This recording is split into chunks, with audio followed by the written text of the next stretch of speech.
What do reproductive cancer prevention guidelines really mean?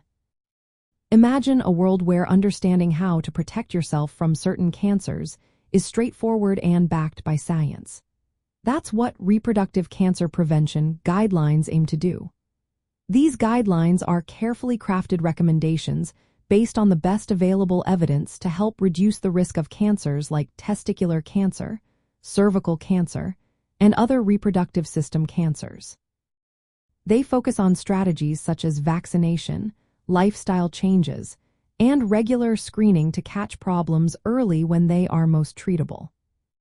For cervical cancer, the main prevention tools are vaccination against human papillomavirus and routine screening.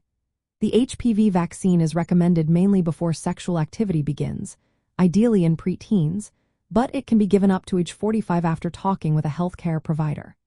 The vaccine protects against the high-risk types of HPV that cause most cervical cancers. It greatly lowers the chance of persistent infection and cancer development. However, it's important to remember that vaccination does not cover all HPV types, so regular screening remains essential. Screening usually starts at age 21 with pap smears, which look for abnormal cells. Women aged 21 to 29 should have a pap test every 3 years. From age 30 to 65, screening can be done every 5 years using high-risk HPV testing alone or combined with pap smears.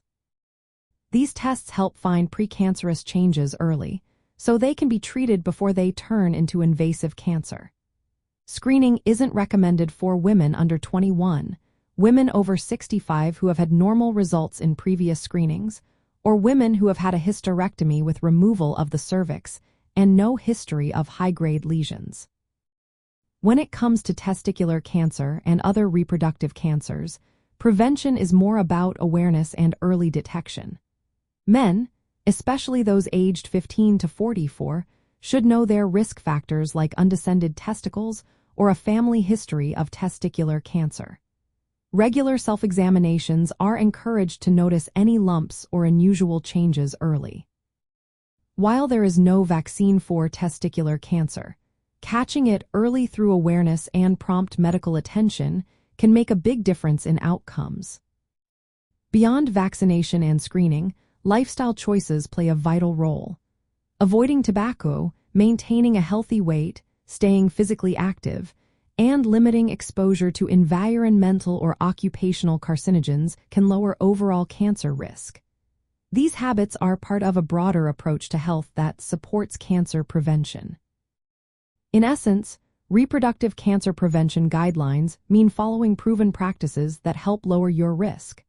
This includes getting vaccinated against HPV, participating in recommended screenings, making healthy lifestyle choices, and staying alert to symptoms and risk factors. These guidelines are based on current scientific consensus and should be personalized through discussions with healthcare professionals. They do not promise to prevent all cancers but can significantly reduce your risk and improve your chances of catching issues early when treatment is most effective.